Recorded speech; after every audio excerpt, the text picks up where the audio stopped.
എൻ്റെ മുട്ടും കൈയും ഒക്കെ മുറിഞ്ഞു. അവന്മാരാണെ കൂവി ഒളിപ്പിച്ചു. പക്ഷേ എൻ്റെ പൊന്നടോ, ഞാൻ അന്നാണ് അവളെ തൻ്റെ ഇടം കാണുന്നത്. അന്നോളം സൈക്കിൾ ചവിട്ടാത്ത അവള് എന്നെ ലോഡ് വെച്ച് അവന്മാരുടെ മുന്നിൽ കൂടെ ആ സാഹസം കാണിച്ച് എൻ്റെ അഭിമാനം രക്ഷിച്ചു. മതി മതി വീരസാഹസം പറഞ്ഞത്. പോയി കുളിച്ചിട്ട് വാ. എടോ, ഞാൻ പുള്ളുപിടിച്ചല്ല, സത്യമായിട്ടും അങ്ങനെ ഒരു സംഭവം ഉണ്ടായി.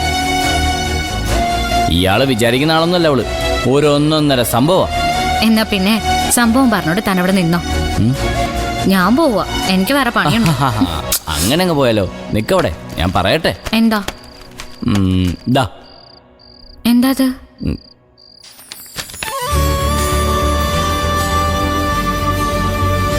വീട്ടിലിടാൻ തനിക്കൊരു ഫ്രോക്കാ.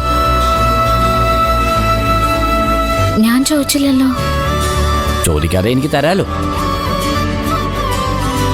ലച്ചുവിന്റെ കൂടെ ഷോപ്പിൽ കയറിയപ്പോ അവിടെ ഡമ്മിയിൽ ഈ ഡിസൈൻ കിടക്കുന്നു.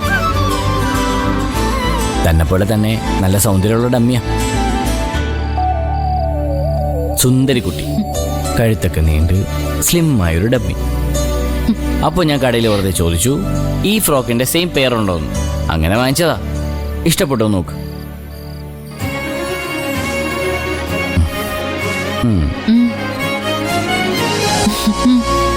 ഇഷ്ടപ്പെട്ടോ? ഇഷ്ടപ്പെട്ടു. എന്നാലേ ഞാൻ പോയി കുളിച്ചിട്ട് വരാം.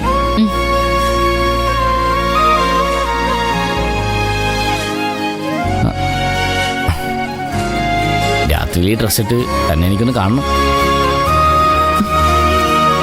തനിക്ക് നന്നായിട്ട് ചേരും, അതുകൊണ്ട്